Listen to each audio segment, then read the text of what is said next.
Ang Powerhouse at ang lahat ng bumubuo ng GMA News and Public Affairs ay nakikiramay sa pamilya Ramos sa pagpanaw ni Josephine Jo Ramos, ang pangalawang anak ni dating Pangulong Fidel V. Ramos at Amelita Ramos. Ang kanyang mga labi ay nakaburol sa Camagong Chapel ng Funeraria Paz sa Sucat, Parañaque.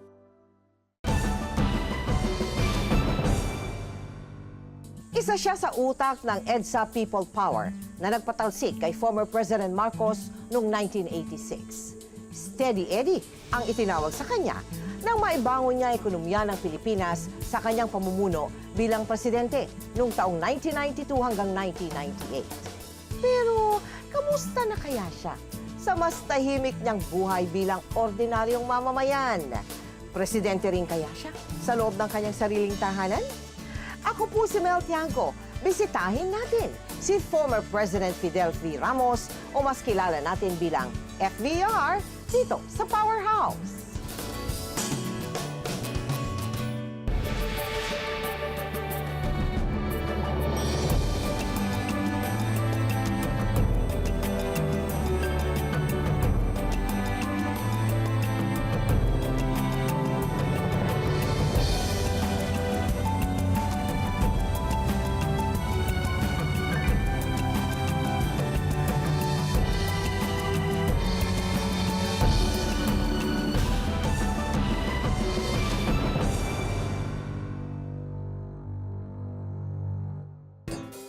Hindi may kakailang isang dating presidente ang nakatira sa tahanan ito. Sa harapan ng kanyang bahay, nakawagayway ang bandila ng Pilipinas. Hello, Kamusta po, Mr. President? How are you? Opo, dito sa amin. Pagpasok pa lamang sa tahanang may 3,000 square meters na lot area, sasalubong sa bisita ang kanyang koleksyon ng golf balls na umaabot na raw sa 4,000 pieces.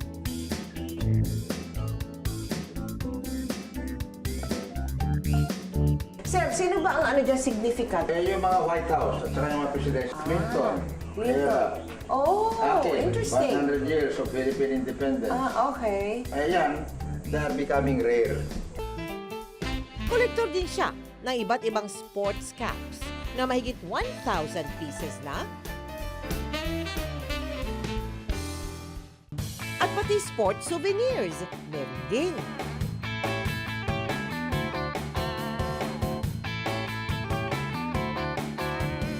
Oo, ito. Pati si Manny Pacquiao. Pati si Manny Pacquiao.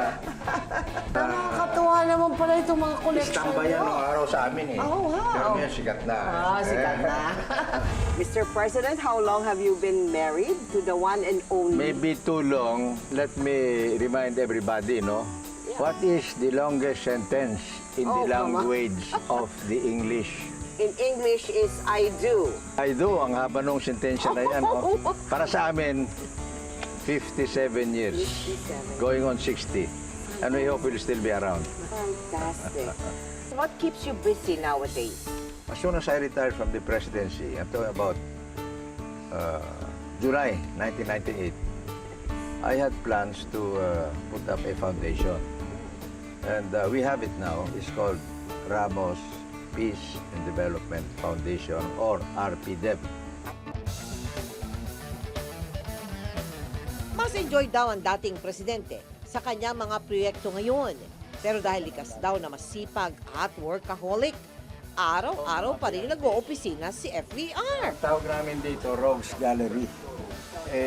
Kasi kasama ako Rogue. Dito, sa kanyang foundation, binibigyang halaga ang mga proyektong mag-aangat sa bansa sa iba't ibang larangan tulad ng sports. Ito yung world champion natin, no? Sa pro. Jennifer Rosales. Mga proyektong para sa environment protection. Walang blast fishing. Kung may blast fishing dyan, agad pupunta ng mga sundalo at magbabari lang sila. At pati na rin ang mga proyektong para sa cultural preservation. President Jiang Zemin of China, tinuturoan namin ng song hits in English. After this, he goes to the White House for a state visit, siyempre magpapasikat siya ng konti by singing English songs.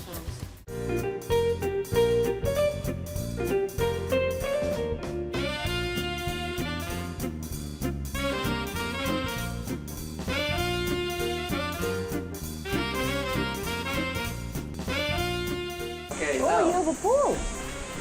pero ito, has been done for 25 years. Marami kami naturoan dyan ng learn to swim. Free learn to swim kami sa summer. Eh. Oh, really? Mrs. Ramos is a swimmer herself and she helps in the instruction. I do some laps every week. Every Stay week? fit. Oo. Ah. Sa edad na 83, kita niyo naman ang dating presidente. Groovy at talaga namang palaban pa rin. He is a health buff, right? Well, he tries to be. Oo, Yeah. When it comes to eating, I watch my diet very carefully. I get in all the vegetables I'm required to have early in the morning. Exercise and outlook Exercise yan. and outlook, correct. Outlook. You must, So what exercise do you engage in now? I do exercises, push-ups. Hindi siya manidoso? No, he wants to be properly dressed. Yeah. He likes to wear short pants. No, if we have what's sinigang, there's vegetables or fish or with meat. That's it, with rice. If we have another dish, he will tell me, oh, bakit maraming ulam? Really? Yeah. Pero ayon mismo sa kanyang may bahay, si Mrs. Amelita Ming Ramos, hindi madaling maging kabiyak na isang sundalo, lalo pa ng isang presidente ng bansa. What is the most difficult thing about being married to a man like President Ramos? Everything. Everything? Everything is hard. You have to keep adjusting.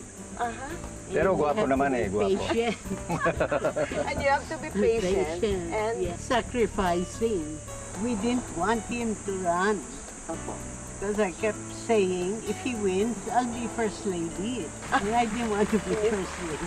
all right, but of course you didn't have a choice. No choice. No choice, and you were first lady. What about that role was the most difficult? The political side for me was quite difficult because I'm not political. Okay. No? But the adjustment, I think being married to a soldier and policeman, I got used to adjusting. 13 taon matapos ang panunungkulan ni dating Presidente Ramos, balik ordinaryong pamumuhay daw siya. Pero hindi raw doon natatapos ang kanyang pagseserbisyo sa bayan. Ang kanyang tahanan, ginawa niyang museum na bukas para sa publiko. This is the museum, but The museum room. medyo maliit ng konti. Itong mga nabisita ko ang President and Royalty, Yeah. Queen Elizabeth, over here is the King of Malaysia, late Emperor of Japan, and then the Sultan of Brunei, plus some presidents. Meron ba ditong pieces na, na close to your heart? Umpisa na rito. Umpisa na, oh. My oath of office as President, June 30, 1992. Okay. The original, Oh, yan. Original yan. Original. Part of my military career. Oo. And merong EDSA dyan. EDSA. Siyempre, mahalaga yan sa atin. di ba? Really? Parte na ng Philippine history ang pangalang Fidel V. Ramos. Hindi pa man siya nagiging presidente. Ito ay dahil isa siya sa utak ng EDSA People Power na nagbigay daan sa kalayaan ng Pilipinas mula sa rehimen Marcos. Ito yung aming trabaho sa Armed Forces of the Philippines. Oh, wow. When I ended up as a Four-Star General as Chief of Staff of the Armed Forces, right after we succeeded in EDSA. What do they represent to you? Well, of course, that represents 42 years in the military service, starting as a cadet and second lieutenant. Lahat ng rango, dinaanan ko eh. As a commander. Eh, hindi lang yung staff, or platoon commander, company commander, gano'n, all the way to that. I'm very proud of that. Yes. Highlight din ng museum ang iba't ibang koleksyon. Seashells. Philippine shells lahat Philippine yan eh, na shells kinokolekta ko nung araw. Opo. Merong isa rito na, yan, very rare yan. Golden cowrie ang pangalan yan. That's found in Surigao Sur, in the so-called Philippine Deep. Very rare kasi ang lalim yan eh. Nasa 30,000 feet ka. Yan eh, nagsusurface lang yan kung malapit na mamatay. Yan inuuli ng mga fishermen.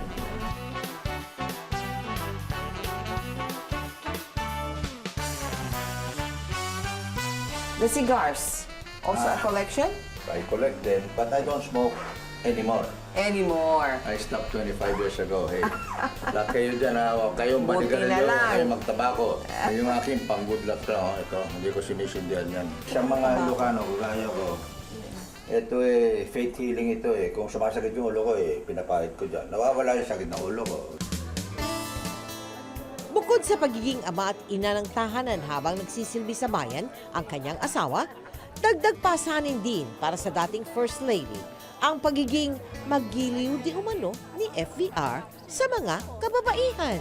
When he was a cadet, they were told not to show Affection. affection in public. So at home na lang. At home na lang yung... Oh, pero ngayon, beso-beso siya sa mga dalaga. Sir, ah? Ganun ang ugali Is ng that- mga tumatanda. Ano, sir? May I just be a little irreverent here? Okay. How did you handle the chismis about Miss Baby Arenas? When I was asked by an interview one time, I said, who's she? Problema na niya yan. Oh, okay. Not mine. Okay. Is it still a problem, sir, at this point in time? I cannot hear you. Okay, all right. Cannot hear. All these problems, which, you know, a woman or a wife, how would you say, traditionally go through. Is this all done now at this point of 57 years together? Or you still feel the, you know, meron pa rin pa ba yung ganon? Ewan ko, meron pa ba? Wala na, hindi mo na kaya. Umamin siya! 83 anyos. Yeah, but you know, Pero kaya ko pa mag-golf. Pero kakaiba naman daw ang atake ng First Lady sa tuwing nachichismis ang kanyang mister. sabi nila, meron daw anak na lalaki. I don't know, ask him. You want me to ask him? Yeah. Sige, we will ask. Sir, do you have a son? Hindi na dinig. Is there a son somewhere? Just look at the birth certificates of the people that are rumored to be, no? Yes. But as far as you are concerned, do you have a son? No? Wala talaga. Talaga. Then I cannot anymore, even if I want to have one. Well, now, medyo. I hope science and technology will continue to help me. If that is, So you're still hoping for a son? Well, Is that what we're hearing here? if some people of my age are able to perform to that extent, well, I should not be left behind.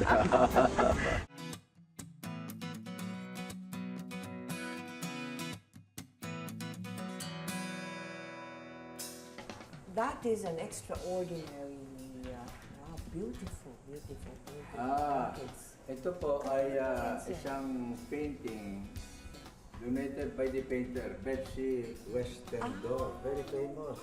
She's still around, although she's already at more than 90 years old. And this one, This one is a modernistic, impressionistic artwork ng mga tiga-UP. It is almost three-dimensional, no? Parang merong depth yan, ano? Ayun ang kanilang experiment. Pero ang ganda rin. comfort room naman ang tawag niya sa kanyang munting opisina dito mismo sa sarili niyang tahanan. The background is the mural in the Heroes Hall in Malacanang na ginawa yan before the centennial of Philippine independence, mga 1997-1998. And it shows our national heroes as well as past presidents. Hindi man daw nagkaroon ng anak na lalaki si FVR. Biyaya na nga raw na maituturing ang kanyang 5 anak na babae. He tried to treat his children like soldiers. Like how is Yeah, that? like every Saturday, there'll be inspection of their rooms. 8 o'clock, breakfast. 10 o'clock, merienda. Mary Jimmy. 12 o'clock, lunch. Yes. And then 3 o'clock, merienda. Yes. And then 7 o'clock, dinner. 10 o'clock, sleep. So this happened for 2 weeks. Yes. Then the children rebelled. Yeah. They said, Pa, we're not soldiers. Uh-huh. So he quit. You must understand that all our children are girls. Yes. 5 girls. Was that a frustration for the two of you not having a male, not having a son? Was that why you had 5 girls? Usually daw ganun eh. Kept trying, kept trying. For me, it didn't make any difference. Of course, yes. Yeah. But But for- yeah, the siya- macho Filipino, they always want a son. A son. But you know, with the kids today, whether boys or girls, they're the same. The They same. come home late, you know, they go out. There's really no difference. See? Sino po naman ang, badminton? Si Mrs. Ming, no? Ano Si po? Mrs. Ming, Yes. tas our third daughter, Chula, na-aksidente yan. So, tinamaan yung ulo niya eh. So, she has to undergo therapy and be active all the time. Kaya dito siya. Ito yung aksidente na may bibili ng pagkain or something. She was crossing. Katatapos ng pagkain, she was crossing the street to go to her car kasi she drives her own car in the parking lot. Ito mga bahay niya with the husband. So she's the Mrs. Sembrano. She's Mrs. Sembrano. Chula. How is she now? She's Oh, recovering she's now? very mobile and she spent total of maybe 5 years in the hospital. What? Hindi, kasama yung rehabilitation. Pati rin. Pinadala namin sa Atlanta to get the best. At ngayon, she's still attended by a nurse. Pero she's very mobile. She plays ping pong, badminton. She can attend to herself. Pero paminsan-minsan baka madapa. Como dito nga tumama sa kanya. Nang matapos ang termino ni President Cory Aquino, pinalitan siya ni FVR sa Malacanang noong 1992. Ang ika-12 presidente ng Pilipinas.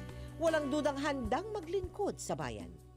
Ang aking mga tungkulin bilang Pangulo ng Pilipinas. bilang Pangulo ng Pilipinas.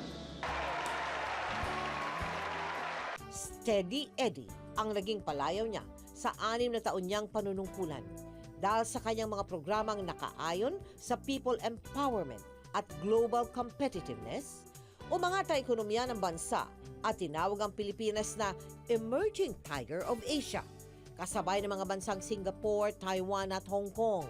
What is it from your time up to now? How would you rate, what has happened to our country from the time you left Malacanang? After 1998, we went like a zigzag, Boom and bust tayo. Akyat, baba, akyat, baba. Now I hope that under the new administration, we will continuously go on the upward trend. Because that's the only way to progress. Pero umahon man daw ang bansa noon. Nakabalot naman sa kontrobersya ang mga proyektong kanyang sinimulan. Amari, meron yun eh. Oo. Correct? Yung Centennial Expo. Centennial Expo. Yung ano Smoky nga. Mountain. Correct. Pero lahat ng problema na yan, hinarap ko. I appeared before the Senate Blue Ribbon Committee twice. And one time before the Joint Congressional Commission on Energy. To show that the projects, the contracts were above board, they were legal and constitutional. Now, that does not mean to say that they were 100% pure. Kung merong mga katiwalian o kalokohan, okay, let's pinpoint the people responsible and punish them. Sir, the Spratlys issues is again, in the news. Ang explanation po ng Chinese government, that is going to be a sanctuary for fishermen in case of typhoons and they're stranded. Okay. So I said at the time I was president, okay, if it is for stranded or distressed fishermen during bad weather, it should be for fishermen of all nationalities. Ang tansya ninyo, kailangan balikan muna yung history din. Yes. No? And then see and what can be done in view of past negotiations. I've said it to many countries in our region. Number one, let us demilitarize this pratlist. Meaning, let us pull out all military forces therein, but put our civilian officials, especially scientists, researchers, and investors who can help us exploit the resources in the South China Sea. Number two, in the Asia Pacific, let us agree to create a multilateral coalition of military forces, but not to fight each other or not to fight her in this practice, but to fight the common enemy in the 21st century, international terrorism. Terrorists. You have the smuggling of human cargo, prohibited drugs, of cultural artifacts, etc., etc. Tinangkari niyang amyendahan ang 1987 Constitution ng Pilipinas at sinimulan ang Chacha o Charter Change para di umano ay manatili siya sa pwesto. Pero nabigo siya nang mahigpit itong tinutulan ni dating Presidente Cory Aquino at ng Simbahang Katolika. So, Mr. President, my last question, something that I've always wanted to ask you. All the presidents, should I say, all administrations after you, after Cory, even during Cory for that matter, no? Sinasabi kasi nila, wala daw perang gobyerno. Kaya ang ating education is so poor. No money. Ngayon sasabihin ninyo, kailangan sumulong tayo. Kung hindi, mapapag-iwanan na tayo. Pero sasabihin naman ng gobyerno, walang pera. Saan po ilalagay ng ordinaryong Pinoy ang sarili niya sa ganyang situation? In order to be more competitive in the world of the 21st century, we must invest more money in education. Ngayon, kung walang pera, ay bawasan natin yung pera ng iba na baka sumusobra na. And focus it on education. O baka pera na nagpunta sa kalokohan, ay putulin natin yon. Bayan natin sa edukasyon. At saka din sa healthcare. Importante yon. Mr. President, maraming salamat po. Mrs. Ming, this is really a pleasure talking to you. I enjoyed this conversation. Maraming salamat po. Thank you. Thank you also, Mel and GMA. And we hope we can do this again. Oh, sure. Anytime. Mabuhay po kayo. Bawat bagay na matatagpuan sa tahanan ng dating presidente ay may kanya-kanyang kwento at sumisimbolo hindi lamang sa kanyang narating bilang general, environmentalist, sportsman, columnist, collector, educator, pero higit sa lahat, public servant. 13 taon lang nakakalipas ang pamumuno ni FVR, pero hindi siya nauubusan ng lakas. Kung inyo maalala, siya ang dating nagsulong sa Pilipinas para ito'y maging isang emerging tiger of Asia. At sa sandaling pagsilip namin sa kanyang tahanan, wala sa bokabularyo niya ang pagre-retiro. Patuloy daw siyang magsisilbi sa ating bayan sa abot ng kanyang kakayahan. Hanggang sa susunod na Lunes, samahan niyo po kaming pasukin ang bahay at buhay ng mga taong kabilang sa Powerhouse.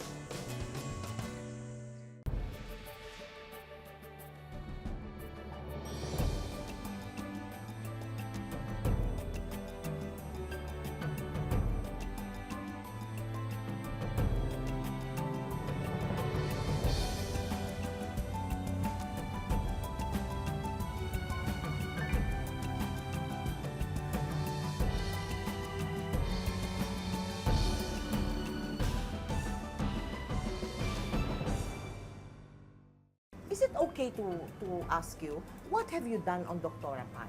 Ano yung inayos mo sa kanya doon? Did you? Kasi parang sabi nila, nagkaroon ng deformity? I haven't seen her. Are you friends with Dr. Bello?